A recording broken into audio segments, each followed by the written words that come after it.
Alright everyone, another anti-blackpilling video because a lot of people are demoralized right now. And I mean, how can you blame them looking at the world situation? You've got riots and recession and permanent lockdowns, I guess, and authoritarianism of every measure. And then for those of us who make a living on the internet, of course, big tech is mass purging people. I haven't checked yet today to see how many Twitter followers I lost yesterday, but it wasn't enough. I want 0 Twitter followers. You should all delete your fucking accounts. Get banned on purpose on Twitter or something. You know, rampage, just smash the system. Tell Jack Dorsey he's a cunt or something like that until he permanently and personally presses the button. Officially, I'm just joking. Anyway, Fascist Big Tech Deplatforming, just so everyone's aware, will fail. It's already backfiring. None of the people that have been silenced by Big Tech have gone away. They've just moved to other platforms. Some of these platforms are basically censorship resistant already. Gab, BitChute, all of these others, Odyssey, they've already developed countermeasures to standard types of censorship, specifically because they've already been attacked before. This isn't new, what's happening. It didn't even start as of the last election in 2016. It started in the late 2000s. I made a video, I can't remember, I think it was in 2010 or 11, about the dark ages of the internet based on censorship as it existed then. Things have ramped up since then, but what we've seen is that what happens is that the big tech platforms just lose market share. They can shove groups of people aside, but ultimately at the end of the day, what's the reason that you use the internet for? To interact with weird content normally. People stopped watching TV because they don't want that sort of boring horseshit. YouTube literally foists upon its entire user base MSM content to the virtual exclusion of content like mine, and yet my channel's still growing. How are we accomplishing this? By the way, to all the people that said, well, you know, you're in decline because you became boring.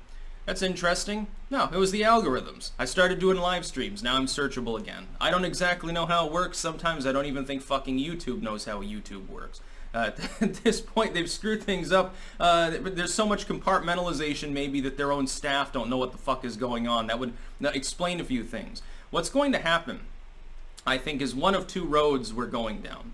Either you're going to see a Europeanization of the internet, which is the bad road, in which the government, partially because of the fascist big tech actions we're seeing now, asserts hegemony and says, look, we can't do this. The government's going to create a framework for this sort of stuff for platforms. 230 will be reformed, but not in the good way. Instead of 230 being reformed to say, be a neutral carrier and only comport to U.S. law, they'll create a structural legislative framework to ban edgy political content. At that point, people like me will exclusively use non-U.S. sites. We'll be using servers in places like fucking Thailand and Brazil at some point. The good road, and thankfully one that is becoming, I think, more likely over the last 72 hours because of the deplatforming shoving everyone onto these platforms, is that alt tech becomes more dominant. Right now, Gab is claiming that it's up by 750% as of the other day. They bought a whole rack of new servers. BitChute has skyrocketed. They are overtaking Vimeo now in market share. That was, for at least some time, the main alternative, other than maybe Dailymotion, and it's still rising. Odyssey has created its new framework to be as censorship-proof as possible. Essentially, what you're doing is, it's like coronavirus. When you quarantine people, you wear the mask, wash your hands, stuff, you incentivize the virus to become more transmissible and more stealthy, essentially. When big tech and the government and the corporate oligarchs that be collude together in an illegal vertical monopoly in order to screw independent content creators and smaller sites, they don't silence them. When the going gets tough, the tough get going. Some people will self-censor. Other people will just start making alt-tech content. At this point, you're incentivizing anyone who has a fucking political opinion outside of total milquetoast liberalism to get on alt-tech. There will come a time when the leftists, by the way, due to algorithms alone, find themselves in the ignominious position of having no choice but to use sites they formerly cast off as being dens full of Nazis. And by the way, they'll have a good time doing it too. Because then they can raid a site, but then some of them will end up sticking around. There'll be a leftist part of BitChute. They'll be bread-chute or something like that. By the way, I welcome that. Who wants to be in a fucking echo chamber? I also find it very, very funny that people that still have Twitter accounts are whining about Gab being an echo chamber. That's funny. It was built by a bunch of tradcon like Christian people by and large. I'm a pagan who believes in abortion and gay marriage, so I don't exactly fit in with the initial core of Gab.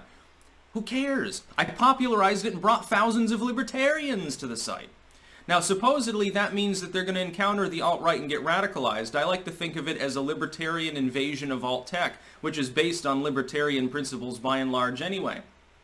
Torba has wisely, I think, decided to moderate his constant attacks on different political ideologies and is going for a bigger tent approach now. Vahi, as far as I know, is largely not involved in the political side of things beyond the censorship thing. Kaufman disavows the concept of Odyssey having political views. Rumble and Parler, you would say, are conservative in the general sense, but technically speaking, Rumble's not technically even alt-tech. It's a part of a new generation of tech, a new old generation, this is from 2013, of sites that are free speech-y, but they're not dedicated alt-tech. But they're still around. I get a huge amount of engagement there, considering the audience size. It's pretty great. Now, alt-tech will save us, potentially. Either that or the government will ruin the Western mainline internet and we'll be using servers in Asia. Well, essentially, we'll have to get together, pool resources, and con some third world nation into setting up a bunch of servers and hosting the sites and changing its laws.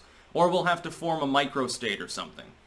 You know, you have some revolutionary movement in Zimbabwe, and you lobby the new military government, hey, you know, you can make an enormous amount of money and you really only have to set up a couple of fucking buildings here. We can fund everything. We'll hook it up to satellites, like launch your own satellites. Build your own internet. They keep saying, oh, if you don't like it, build your own website. Well, the website got taken down. If you don't like it, have your own registrar. Oh, the registrar got blocked. Oh, make your own ISP. Launch your own satellites. At some point, people will do that. Some rich person, probably Elon Musk, is going to say, you know what? There are millions and millions of people who want a new approach to the internet that can't be censored in the same way. I've got enough money to buy a fucking country. I'm going to set up a little microstate in the de facto sense and launch a bunch of satellites, and I'll own the new internet. Now, of course, this means in the future, if it's not built properly with the right framework in mind, it could be even more censored than the current internet. You wouldn't even have the appearance of competition at that point. That being said, if you have some sort of proprietary system where these sites are owning essentially shares of the internet at large and therefore are due their satellite coverage and can't be censored in the central sense, if you don't need traditional framework in the same sense that it exists now, which is highly centralized, it could work. I mean, you need to get a bunch of code monkeys, a bunch of tech geeks on this idea and talk to Elon Musk or something like that.